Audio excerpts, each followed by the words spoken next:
Monday here, and today we're doing the low MMR replay coaching. This is Meow Purr. This is AudunLEO on Reddit. It's one of the Reddit requests to take a quick look at your profile. Good, sir. We are at 1k MMR here, so not great. So before we go into the game, I just want to take a quick look at the Dota buff because it shows all your item timings in one neat little place. And this is something that is unusual in low skill. It's not unheard of, but it's unusual in low skill games. Is we have 5 heroes on one team that cannot do anything decent without items, and then we have 5 heroes on the other team that are all amazing regardless of their items. So these cases are rare, but in these cases, if you win your lanes, which you should, and you did win every single lane, apparently. If you don't get really dumpstered really early on, which you shouldn't get dumpstered in this lineup, then you're going to be so far ahead. These guys can't do anything to fight you until they've got big damage items. Now let's take a look at all their item timings. The first guy to get any decent damage item at all, and I say decent by half decent, is Sniper. At 20 minutes. He gets a Maelstrom, which isn't a massive damage item. It's not a big damage boost. At this point, he's hitting moderately hard, but he's not doing a lot of damage. So what you can do against this sort of lineup, when you've got a really good early lineup, is you turn up, you push a tower, and you don't chase heroes. You stay your side of the tower defensively, and you just keep hitting the tower, hitting the tower, hitting the tower. Don't chase into them. You make them come to you. If Sniper shows up, you can pretty much ignore him. And what you want is the enemy team to overcommit, run into your team, and then they'll just die. If they don't, there's not a lot they can do to you from that range, so you just keep pushing towers. And you just keep pushing towers again and again. And then you take all of their outer towers, you have a massive gold lead, and then you just push straight down mid and win the game. What you have to be careful to not do is, firstly, you have to not overextend and chase heroes past objectives. That's really important. Do not chase heroes past objectives. These guys have a much better late game lineup than you do. You need to focus the objectives, take the towers. When a hero comes, if he backs off and he's nearly dead, and don't chase him past his tower, just go take the tower. And the other thing is, you need to be aggressive. When you've got a lineup like this, where you've got mostly mostly nukers, you need to take advantage of those nukes. And nukes start to fall off as people get more HP. So, the only really big thing to worry about in this game is Sven got an Echo Saber at 18 minutes. So when his ult is up, he can burst somebody. But after that, when his ult's not up, when his ult's not up, he doesn't do any damage. When he's already burst that guy, he just stands there and doesn't do any damage. I mean, he can't catch up to anyone. He doesn't have a blink. So he's going to get kited by these super good at kiting heroes. So this is the thing. When you've got mostly spellcaster, you don't have a lot of late gamers, go and push towers. Your Willow, the last thing you need to worry about then is regen, because what a lot of low skill players do when they're pushing a tower is they will sit around on 150 HP pushing the tower, and what's going to happen is Sven is going to walk up, he's going to cast his stun, and you're just dead. He doesn't even have to get in anywhere dangerous. He just walks in, stuns, and walks off, and you're dead.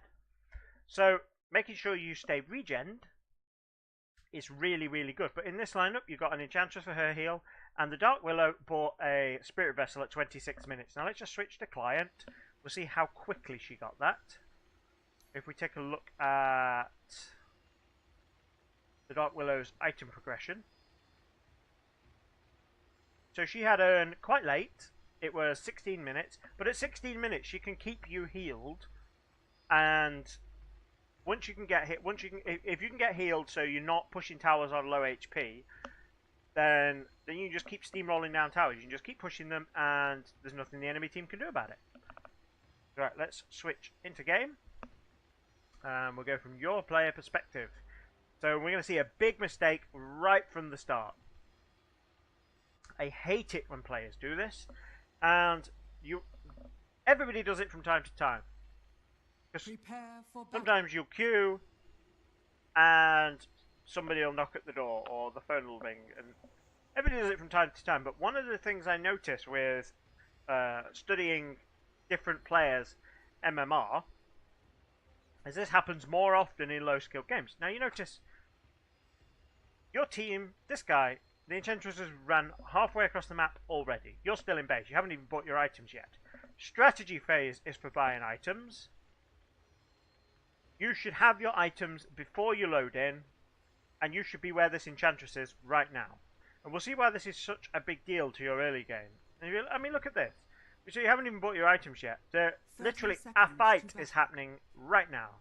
Let's go look at that fight. See how low this guy is? You showed up, slow this guy, easy kill. The Willow has noticed and managed to rotate over. So that's one kill, that's a first blood. And this guy's going nowhere now because he's just going to try and run through Dark Willow's thorns. The battle begins. Right, that's 2 kills. That's 2 kills. Let's show the fight recap. The Puck, who was there for 1 assist, got an extra 75 gold. So you're getting about 75 gold for each assist. If you had just walked up to the rune spot and AFK'd, you'd have been 150 gold better off and 120 XP. 120 XP is a good chunk towards your level 2. That's exact. I look let's go back to your player perspective. Right, let's take a look at Enchantress. I mean, look, Enchantress is is almost a quarter of the way to level 2. Almost. You would be there too. If all you'd have had to do is walk to the rune spot and AFK, which you shouldn't, but you need to be there. It is very important that you get to lane quickly. That you get to the runes quickly, in case stuff like this happens. I mean, even if you don't waste mana, you don't cast spells, at the very least, you show up and apply your right click. You had time to apply 10 right clicks in all of that between the 2 enemy heroes. That's like 500 damage overall. That's a lot of damage.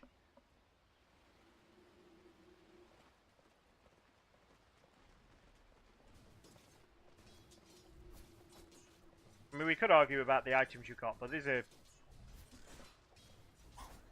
kind of generic, and let's not put too much thought into things at this skill bracket. If you're following the Steam guide, it's probably okay here. Like how you're harassing this, but you've really got to... Let's just watch the creep aggro here. If you're going to be right-clicking the Phantom Assassin, you need to sort of be up here or here. You need to be where the creeps are less likely to aggro you.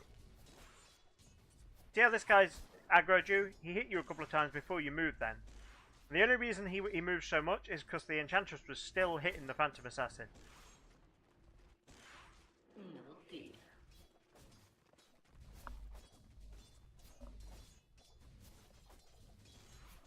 Look. Excellent, harassing the Phantom Assassin. I mean, this lane started really, really well. This is part of the reason I picked this game, because it shows how you fed your loss away. You do need to practice last hitting. I mean, you currently are 1-1. You have 60 base damage. You didn't even spend all your gold, and you have 60 base damage. This was good.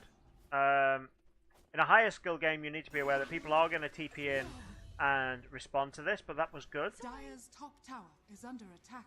So you should have... I mean, if you had like a null talisman to start instead of these, you'd have way more damage. See, now this is a problem. You are overstaying. You killed the Phantom Assassin. Let's just pause it for a second and discuss this. Let's go back to the point you killed her. Now, partly the reason you killed her so safely is because you've got the Spirit Siphon ready, which gives you a lot of heal and it slows her. That lets you kill her safely because even if she turns around and fights you, you heal yourself, so you're going to stay reasonably high HP. So you kill her here. Now, you don't have Spirit Siphon, so you can't slow her. slower means you don't have the choice whether you want to escape or whether you want to chase for a kill. It also means you can't trade effectively with most heroes. You do, however, have your nuke, and you do use it. Top tower is under attack. What I think you should have done in this case, we watch your usage, so you use it there. Now you have no mana, and you don't have both spells, and we're still in a dangerous position. What you need to really plan is, when I'm casting my spells, what am I doing with it? And if the answer is just dealing 75 damage to a hero, it's not worth it. You don't want to spend mana unless you're getting a kill or you're about to go for a kill. So what you could have done instead is just not spend the mana. If you look at your mana regen, you've got 1.4 mana regen per second. By the time Spirit Siphon is off cooldown, you could have backed out, farmed a Creep Wave. You would then have enough mana for Spirit Siphon and Crypt Swarm. Then you do what you did the first time, and you just right-click the PA until she gets low. When she gets dangerously low, then you use the Spirit Siphon to chase and dive. And if she gets out of range just as she's running off, you use the Crypt Swarm to pick up the kill. And that's what you've got to really look at when you're in lane, is you need to recognise that without both of these spells being ready, your potential to kill someone is really, really low. So what you need to do is, instead of spending the mana to just do 75 damage, you save the mana and make sure you have enough mana to cast both spells. Count your mana. In this case, at level 1, you need 175 mana. So in most cases, I mean, there's always going to be exceptions, this is Dota, but in most cases, at level 2, you need 175 mana before it's even worth considering spending it. Now, if you've got full mana, and you're just wasting mana regen, then yeah, go ahead. Use your Crypt Swarm just to do a bit of harass damage. Use your Crypt Swarm to last hit if necessary, if you've got full. But if you're not full, and if you don't have 175 mana, then you should save it for an opportunity you could get later. Now, if we go ahead, just play through this. See, you should have been running out instead of Crypt Swarming. So let's take a look at how much damage you take between you because you didn't back out then. So the Enchantress is nearly dead. You are lucky enough to TP out, but you've had to TP out. What you could have been doing then is farming and doing damage to the tower, and then be ready to go back in. So let's just fast forward, get you back to lane. Kinda like that you got boots early. I'm not 100% convinced by it, so I'm not going to go into too much detail, but having a speed advantage and a ranged advantage over the enemy gives you great trading potential. So we're going to watch this fight and then we'll break it down.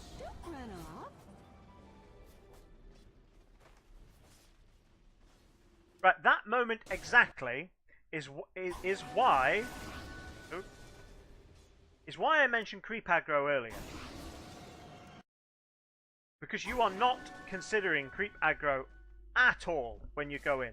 Now, when you fought the PA earlier and you traded a lot of hits with her, you had a full creep wave, she had a full creep wave. It's easy for you to back out. You're not going to take a lot of damage. Even when creeps are hitting you, they're not doing too much. Let's take a look at these, the ranged creeps. Now look at the size of this creep wave. There's 1, 2, 3, 4, 5. There are 6 melee and 3 range creeps. Now, the range creeps do 23 damage each. The melee ones do 21. So, assuming each one hits you once, that's 69 damage from the range creeps. And 105 from the melee creeps. Now, assuming they all hit you, there's 105 and 69. So, let's say 170 damage. Well, 150 when you take your armor into account, roughly. Let's say each time those creeps hit you, you're going to take 150 damage. So these creeps have got to hit you 4 times and you're dead. See, before you go on this, you need to take the amount of creeps that are nearby into account. You cannot trade with an enemy hero when there are creeps around. Well, certainly not this many creeps. So what you need to do is you back out, you wait for this massive creep wave to die, and then you go on it. You see the amount of damage you're taking just from creeps? I mean, you're even healing. And these guys, that's... Almost all of the damage is dealt by the creeps here, look. Almost all of it. We watch this back in slow-mo. These creeps are destroying you. Go back to player perspective. I mean, you're lucky to get out with your life on this. You see, PA is low. So if you'd have done that when it's a normal creep wave, and it's your creep wave versus the enemy creep. Let's say maybe you wait till two of the enemy creeps are dead, and then you go on her. You could have tanked this and chased into it and killed her. But because there's such a massive creep wave, you can't fight it. Now that the creeps have arrived, basically what you should be doing is you back out to somewhere around here. Whenever she comes to last hit, you right click her. You kill as many of these creeps as you can just to last hit. So you last hit, you kill these creeps. Now it's got 3 range creeps, so this lot is gonna push quite hard.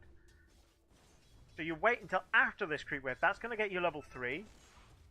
And then you go on her. But again, Spirit Siphon is now on cooldown because you picked a bad moment to go in. She may even be able to kill you now. I mean, you juked pretty well here. But she's got that opportunity because you tanked a massive creep wave. Is under attack. Which you're still tanking a massive creep wave. See how much damage? I mean, these guys could kill you. Okay, you see, you're level 3 now from this creep wave that nearly killed you. If you hadn't gone on a when the creep waves were so unbalanced, you would be level 3. You would also be full HP and then could just run at the PA. So that's something you really need to work on. Keep an eye on the creep aggro. And this guy, I mean, I figured he was shopping or something then. Okay, Crypt Swarm level 1. Still fairly hard to last hit with. It's only 75 damage, but you need to practice your last hit. See this here? You're almost full mana. Go right click her. I get that you're trying to save your clarity, but again, here is the point. You cannot trade with her anymore. Too many creeps. But let's just discuss the point where you probably want to start. Now. I'd have possibly waited for another one to die, but you know, when you've got somebody who's going to come up under tower, you can't argue too much with an opportunity like that. And I'd have considered chasing into that because you've got another Spirit Siphon slow. You've got another Crypt Swarm about to come up. So I'd have considered chasing into that. I don't think it's terrible that you backed off, but I get the feeling you are feeling scared because last time you went really aggressive, you took a load of damage. But it's about recognizing that most of that damage came from a big creep wave. If you just manipulate and keep an eye on how many creeps are around, you can drastically reduce the amount of damage you're going to take. Now, I don't like the fact that you're going phase boots first here.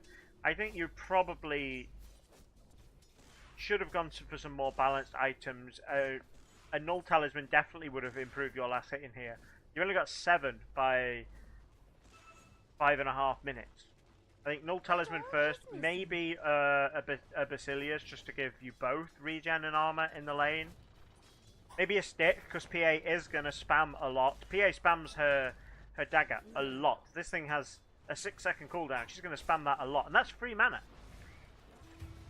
If you're against a PA, rushing a magic stick is usually a really good idea.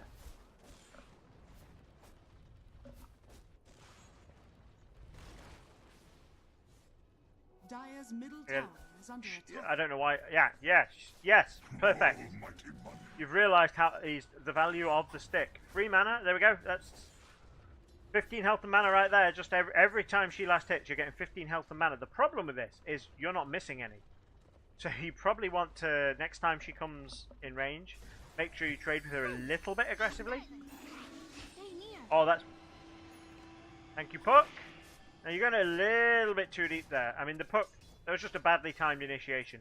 Puck has the same problem you have. He didn't wait for the creep wave. I think he's going to pick... He may pick up the kill there anyway. But, again, you needed to wait for the creep wave. You can dive under tower, once you have a creep wave. You can dive to chase heroes once you have a creep wave. One of the biggest problems you have is not watching the position of the creep waves. You see, as long as you are not the one tanking everything, you're doing well. Dire's top tower is under attack. Again, not a fan of the silence. Sometimes a value level in the silence can be really useful. But at this point, I think you'd have been better off just getting more damage. Now, if you're against like a puck, an anti-mage, they will blink a lot. But PA's blink isn't as good, and you kind of... You don't need it, I feel. If you're already pushing up and being able to chase under a tower, you don't need the extra silence. You need more damage. Just to make her die faster. Or the more heal from an extra Spirit Siphon level. I think what would have been much more value is just to rush... to level Spirit Siphon, so you got extra charges. That way, as it runs out, you can just keep reapplying them. It's kind of debatable, though. Don't run off. Come get healed. So you get PA taking damage from creeps there. Nice pick up on the kill. In my prophecies, I always see Just fast forward to that. Again, you are 12 last hits. Now let's just make sure that the Enchantress isn't stealing too many. She has 9. By this point, you should have 40 between you. And you've got 20. So you're only getting half the last hits. I mean, ideally you want all of them on one person, but still. Go into a bot match. Practice your last hitting. Just let me stop that there for a second. Go into a bot match, practice your last hitting. I did a video some time ago, just search my channel. You'll find a video on how to do last hitting drills. Go and do drills. If you do drills for like 10 minutes before you come and start doing rank matches, you will dramatically increase the amount of farm you have, which will snowball you into making it, getting you to the point where the enemy just can't fight you much sooner. Also, a couple of casual stat items like a Ring of Basilius. When you're in a lane like this where you probably both want a bit of extra mana, a Ring of Basilius can really help give you extra mana regen so you can cast spells more, and it gives you more damage. A stat item on an int hero, a stat item like an old talisman will give you quite a significant damage increase, make your last hitting much better. So you spend a little gold, you get extra gold back. So effectively after like 2 minutes, it costs nothing. So the other thing is, I want to make the point, like what I was saying at the start of the video, is the enemy team just cannot fight you. Now they're playing really badly. They could fight you more if they showed up and actually challenged you properly. And they've just been leaving PA AFK, like PA solo versus 2 and sometimes 3 heroes. But as you were fighting that tower, they could not hurt you at all. The only time you took significant damage was from creeps and from the tower itself. So what you could do now is you continue doing exactly that. You could take the top tower here by 10, 11 minutes, because they still cannot fight you. As long as you don't get overly aggressive, you watch your positioning of whether creeps are attacking you, and you watch whether the tower is attacking you, the enemy can't fight you. What should happen here is you are about to get your level 6, and you use the level 6 to take this tower by about 10 minutes. And if you sit sort of here, right at the edge of tower range, if the enemy show up, you just leave. They can't chase you when you've got your ult on. The only reason, I'm going to say your team really wanted to go kill the Legion Commander then. The only reason I say that is acceptable, because rather than pushing the tower, is that is a jungle Legion Commander and they should always be punished. It's not good to give up a tower. I mean, you could have easily taken a tower then. Instead, we're chasing this guy halfway across the map. We could have the tower down to half HP right now. Sniper's about to find out just how far ahead you are.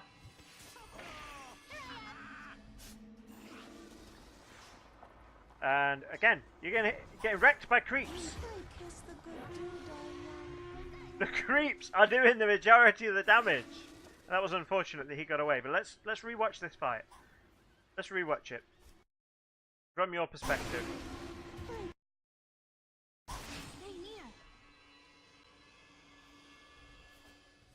So, you silenced. Why have you silenced? Sniper has already cast his Q. These guys are right clickers. They don't do much. They don't do spell casting. All you've done is cost mana. So we're chasing Sniper. We could have attack moved better to block his path, but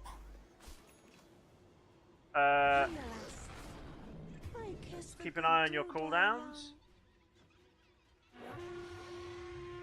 It looks like you're trying to get in range. Now, if you were watching your cooldowns, Crypt Swarm there, he's dead. You were busy trying to right click. You need to keep an eye on your cooldowns. Let's just go back to the fight a little bit. See, you right click him here. Now, you wasted a right click because you silenced.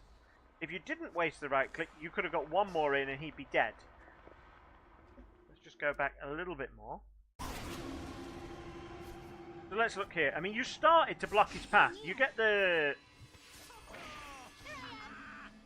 So here, you should be walking between attacks to block his path.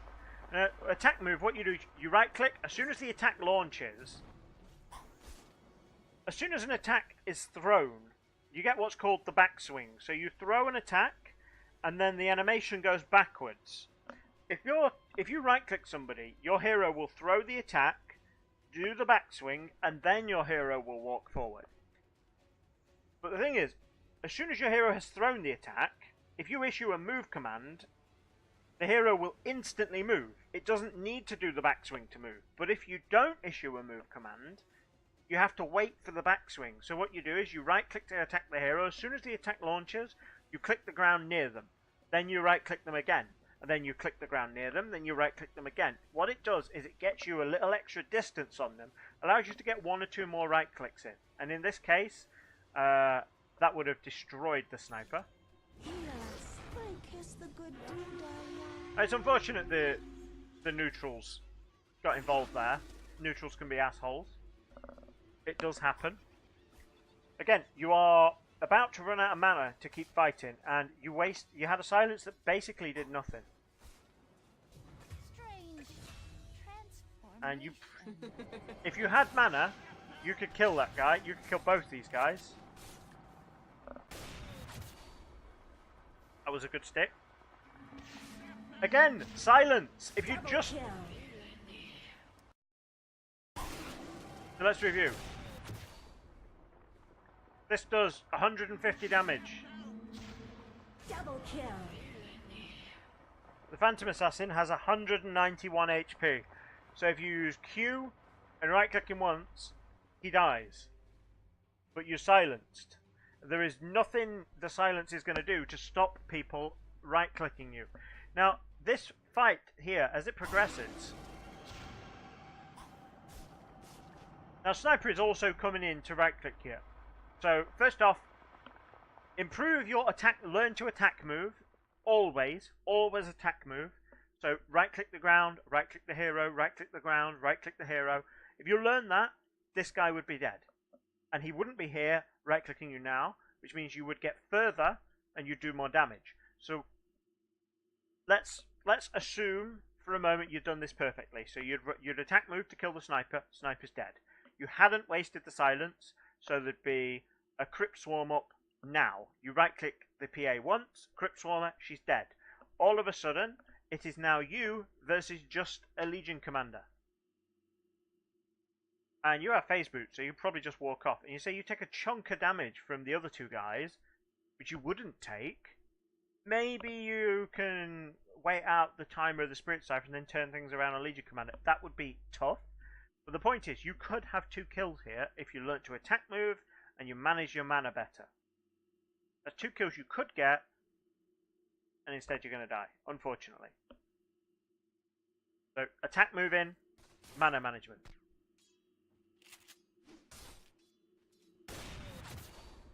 And that was saving that stick. That was good. I really thought when I first watched this, you were going to turn that and you were going to Crypt Swarm and kill her. But when you turned in silence, I was so disappointed. So we'll watch maybe one more fight. Gotcha. want to make the point, we are 10 minutes in. Oh, Killing spree. I'm not going to complain about your lack of exorcism. I'm sure that must be a misclick.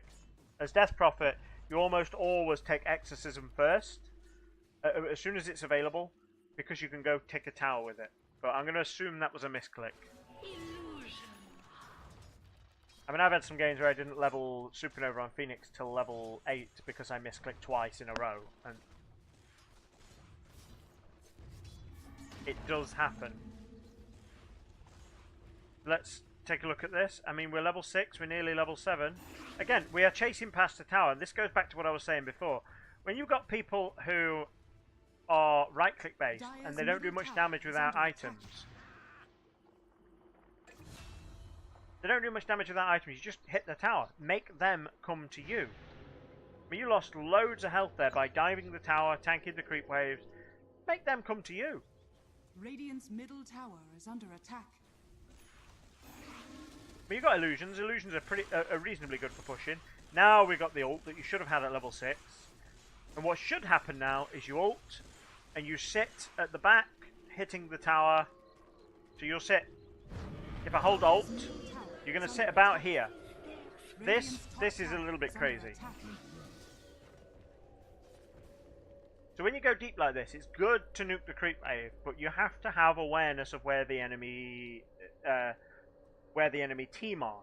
If you don't, what could happen is they're all standing here, you get stunned, and they just blow you up before you have time to respond. What's safer to do is sit back here and let your spirits will actually go this distance and take the tower.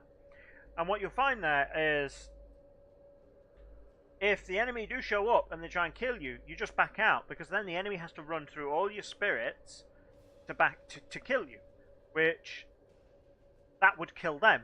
It also means that only the ones that have a good way to catch up with you are going to be able to hit you. Whereas here, I mean, there could literally be 3 heroes standing here and you would have no idea. I mean, thankfully, they're bad and they're not responding, but it is safer to sit back here. I mean, thankfully this tower's going to die super fast anyway, but just wanted to make the point that it is safer. Now, at the end of your ult, you see how you've actually barely used the duration. So now we can see most of the enemy team is bot. What you could do here is keep pushing. You can literally go push the next tower with your ult. What you need to be mindful of is keeping an eye on where the enemy are on the map. Once you can't see them, you need to assume they're coming for you and back out. The other thing you can do with your ult is you could go to Ancients. And you could go take Ancients with it. If you don't feel safe using the second half of it, pushing a little bit, I mean, you're not going to do massive damage. You're not going to be able to take this tower, but you're going to be able to maybe take a third of its HP off. If you don't feel safe doing that, go and kill Ancients. Now, you just wasted half your ult walking back to base. And what you could have done in the meantime, go kill Ancients, get a clarity delivered while you kill them, and then immediately go back out on the map. But you just wasted about about a minute of time doing nothing. You could have killed Ancients, which would give you more gold. You'd almost have the ults finished by now. So let's maybe go one more fight. Dire's middle tower is under attack. You pay for what you've done. Again, your team. Let's watch the fight first and then we'll break it down.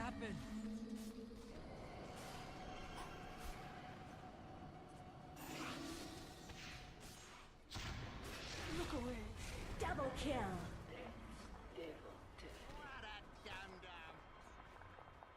Okay, let's back up. And we'll rewatch that fight in slow-mo. So, this is... Actually, it should be quite a good fight, but... Your team spent way too much time standing in shrapnel, which includes you when he got the next one down. So Sven is going to die before you get there. The Willow she's standing in shrapnel. I mean, You can't help bad teammates, but this guy has just gone super deep trying to kill Willow. See, you see how you're late to this fight? You're late to this fight. If you'd done the previous, if you'd gone and taken the Ancient with your ult and got a Clarity out instead, you could have TP'd here, and you would have been here before this fight started. You see, even though you were late, and there was, you're basically 3v1 when you get there. You see how much damage you're doing to these guys? But you're also, again, you're tanking creeps, and it is the creeps doing a big chunk of the damage to you. I think at this point you have to commit and just keep right clicking her.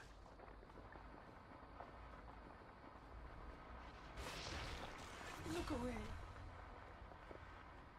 Now, if we look at the path you took then, if we look at the path you took, you could have ran out here through the Willow, and now we've got to go back another 10 seconds before she casts it, because there's a little bit of a bug there.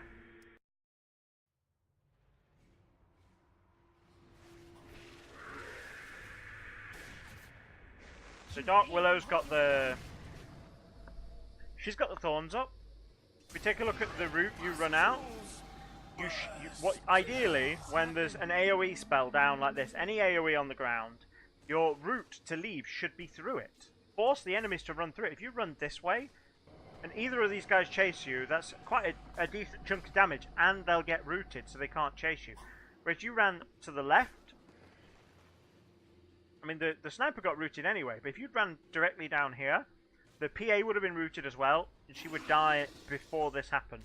So you need to keep your eye on any AoEs that are out on the map, and run through what the stuff your team puts down. Look away. I mean, I think you were going to die there anyway, because you went in 3v1. You were late to the fight, but at least you kind of got two of them. I mean, but obviously you don't want to be feeding if you can avoid it. And slightly sad that you've changed items here to Lincoln's. The thing is, ooh, that's a bit funny. Let's watch that again. So, slight replay bug there.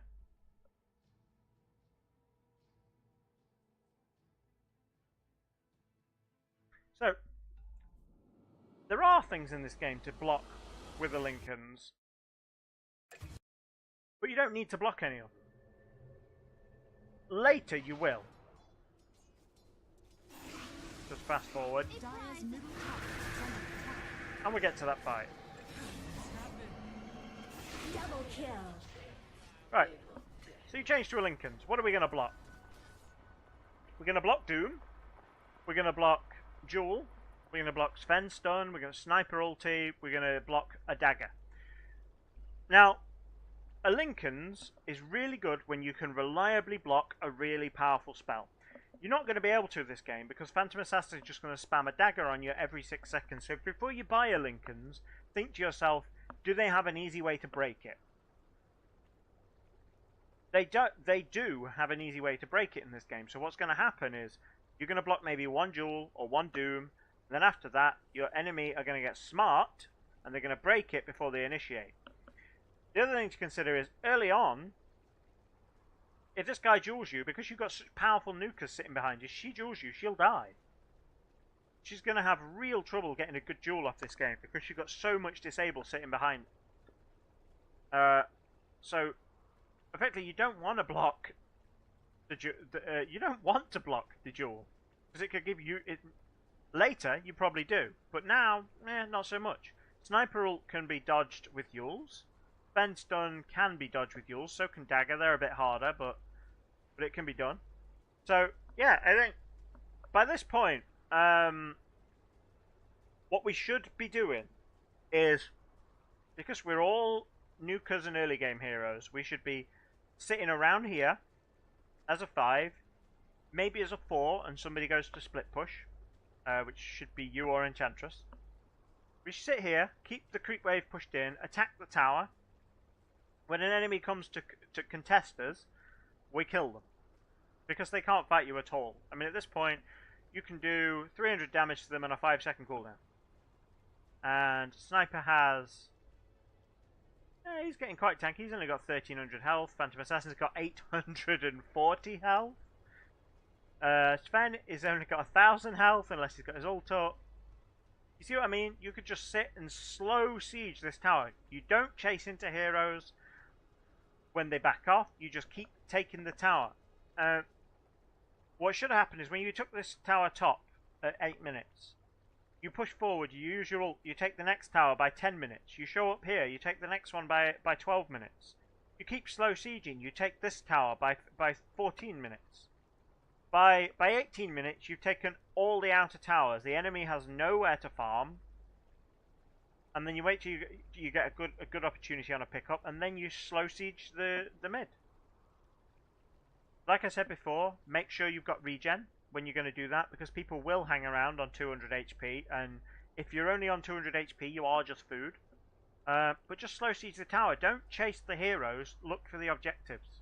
And tell your team all this as well. If your team are diving past racks or past a tower, get on the chat, say or ping the towers. Tell them not to chase, because when they chase, they're going to tank the tier 4s, or they're going to tank heroes that can trade really aggressively, because they can then run back to their fountain and heal.